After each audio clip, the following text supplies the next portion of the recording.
Эгемендүүлүктүн 32 жылдыгы бул Ош шаарында белгиленер туруу боюнча мамлекет башы тапшырма берген. Анткени былтыр чүй өрөөнүндө өткөн. Мындан кийин ушул эгемендүүлүк бир эле борбор шаарыбыз Бишкекте өтпөстөн ушул эң башкы маанилүүсү ар бир областтардын борборунда өткөрүү боюнча тапшырма мына быйыл Ош шаарында өтүп жатат. Ал эми быйыл Ош шаарындагы негизги даярдык бул аябай чоң объектилер даярдалган. Бул 7 локацияда болот. Өзүңүздөр көргөндөй шаардагы бир топ өзгөрүлдү. Көп жерлерге ремонттор жасалды. Көп жерлерге атайын ошол брусчаткалары бастырылып, жаңыланып, мындайча айтканда жаңы концепция менен иштеп атабыз.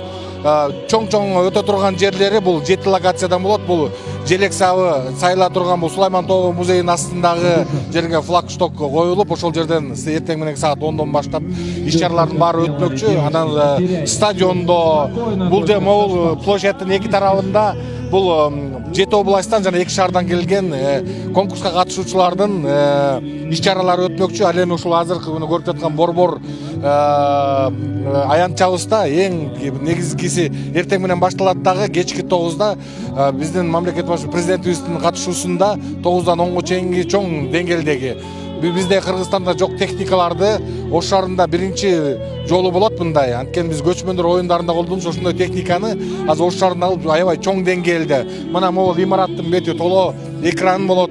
Буякта 1000ге жакын киши массага катышып, коноктордун келүүсү 80 миңге чейин жакын киши күтүлүүдө. Мындайча айтканда аябай чоң ат оюндары ипподромдо болот. Мунун баары мына Бишкек шаарынын мэриясы дагы мына стадионду аябай жаңы калыпка келтирип аябай жакшынакай жасап берди. Аяка биздин спорт департаменти күрөш оюндарын, улуттук оюндар өтөт. Ал эми ат майданында дагы ат оюндары өтмөкчү. Мындайча айтканда 31 күнү эртең менен саат 10до башталган кечки түнкү 12ге чейин абдан чоң деңгээлдеги концерттер болот. Андан тышкары бул жакта элибизге сюрприз болгон бир жаңылыктарды дагы даярдап атабыз. Аны ошол 31 күнү көрмөкчү. Мындайча айтканда даярдык аябай чоң деңгээлде. Тапшырма Акылбек Үсөнбековичтен дагы Садыр Нуркожоевич дагы бизге абдан катуу талап койгон, чтоб элдин эгемендүүлүгүбүздү жогорку деңгээлде белгилөө боюнча. Анткени биздин ушул эгемендүүлүктү ар бир жараныбыз, ар бир ушул Кыргызстандын жараны өзүнүн көкүрөгүнө сактап калгандагыдай күндөрдү өткөрүү боюнча. Анан ошол эле майрам болуп, анан кийин эртеси жыйналып эчтеке калбай калбасын деп, атайын өзүңүздөр күбө болосуздар. Ошо 31 күнү биздин скульпторлордун конкурсу болуп, ошол биздин азыркы драм театрыбыздын астында айкелдер коюлду. Микро шаарларыбыз 7 область 2 шаардын өзгөчөлүктөрүн көрсөткөн имараттарынан бери кичинекей макет түрүндө жасалып, бул дайыма кала турган, мындайча айтканда Ош шаарына ар бир областтын белеги болуп калмакчы. Мындан тышкары ушундай кеңейтүү иштерин жасап жатат. Анан дагы ошол Ош областынын губернатору тарабынан дагы, Ош мэриясы тарабынан дагы көптөгөн иштер жасалып, ушул Ош шаарындагы көйгөй болгон көп проблема бул суу маселесинин чечилип атат. Ошол күнү президентибиз атайын ачып күтүп барды. Мындайча айтканда жаан жайбы, каар жаабайбы, таза суу менен камсыз боло турган резервуар ачылып жатат. Мындайча айтканда абдан көп иш-чаралар бар.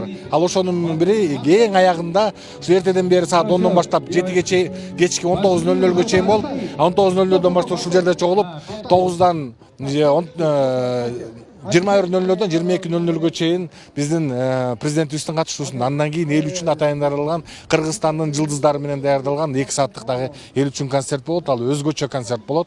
Мындайча айтканда элибизге ушул эгемендүүлүк күнү жүрөгүндө эсинде дайыма калат деген ойдобуз. Талапка ылайык анан жандуу болсо эреге, жандуу. Бүт бардыгы жандуу болот.